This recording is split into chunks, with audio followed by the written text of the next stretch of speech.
नमस्कार, मी भीमराव कडाळे पाटील BKP मराठीमध्ये आपलं सर्वांचं स्वागत। आज नवीन दिवस, नवीन विषय, नवीन दिवसाची नवीन अशी चर्चा।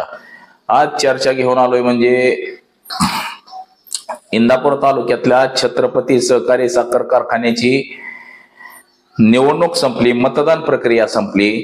काल या मतदानाला हर्षवर्धन पाटील, अजित पवार, दत्तात्रय भरणे या सर्वांनी मतदान केलं आणि जवळपास 80% दरम्यान या कारखान्याच्या निवडणुकीला मतदान झालं। तर त्याच विषयाची आज चर्चा घेऊन आलोय। तर चला, सर्वप्रथम आपण जर चॅनल सबस्क्राईब केला नसेल तर सबस्क्राईब करावा ही सर्वांना विनंती।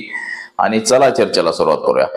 बघा, महाराष्ट्रामध्ये, देशामध्ये विधानसभा, लोकसभा, स्थानिक स्वराज्य संस्था सगळ्या निवडणुका ह्या त्या EVM मशीन वरती होतात, परंतु स्थानिक स्वराज्य संस्थेमधला सहकारी साखर कारखाना हाच एकमेव असा आहे की याला बॅलेट पेपर वरती निवडणूक होतात।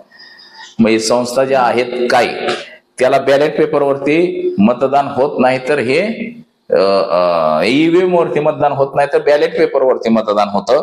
आणि त्याच बॅलेट पेपर वरती छत्रपती सहकारी साखर कारखान्याची पहिली निवडणूक म्हणजे विधानसभा निवडणूक झाल्यानंतर आज ही पहिली निवडणूक अशी झाली की बॅलेट पेपर वरती यात कोणाचं पारडं जड, कोणाचं पारडं कमी हे आज निकालावरून आपल्याला दिसून येईल। या मतमोजणीचा आज मतमोजणी सुरू झालेली आहे आणि काल जे मतदान झालं या मतदान हे काही भागामध्ये 75%, कुठं 80%, कुठं 82% अशा स्वरूपाचं मतदान झालं। 85% मतदान झालं कुठं कुठं।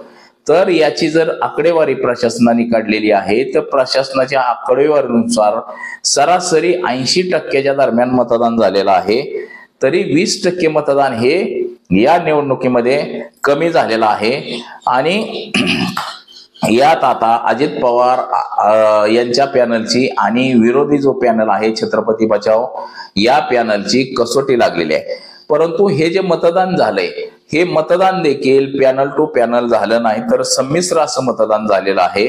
काय ह्या पार्टीची निवडून येतील, काय त्या पार्टीची निवडून येतील असं एकंदरीत सध्या तरी दिसतंय।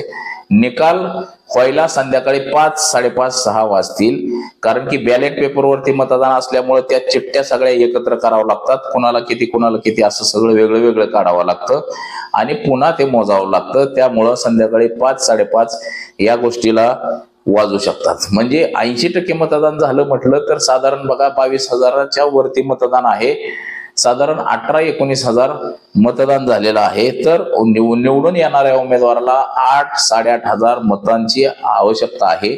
तर त्यानुसार मतदान मोजणी प्रक्रिया सकाळी 8 वाजता सुरू झालेली आहे आणि 21 उमेदवारांचं भवितव्य या मतपेटीमध्ये बंद झालं होतं काल, ते आज उघडलेलं आहे। आणि कोण बाजी मारतय हे आपल्याला काही तासातच सध्या तरी कळणार आहे। परंतु अजित दादांना जो विश्वास होता की पॅनल आपला निवडून येईल, म्हणजे क्रॉस वोटिंग मुळे जरा थोडं चबडब होईल असं एकंदरीत दिसतंय। या काल मतदान प्रक्रियेमध्ये बघा, दत्तात्रय भरणे, हर्षवर्धन पाटील आणि अजित पवार हे सगळे एकाच वेळेस मतदानाला गेले आणि आपण पाहिलं त्यावेळेस काय झालं, कसं झालं ते देखील आपण पाहिलेलं आहे।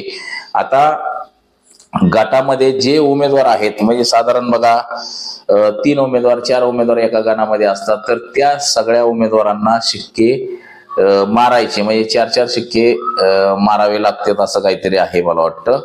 तर ही निवडणूक प्रक्रिया बघा काल पार पडली आणि त्याची मतमोजणी मात्र आज सकाळी सुरू झालेली आहे आणि संध्याकाळपर्यंत पूर्ण निकाल हा या कारखान्याचा पाहायला मिळेल।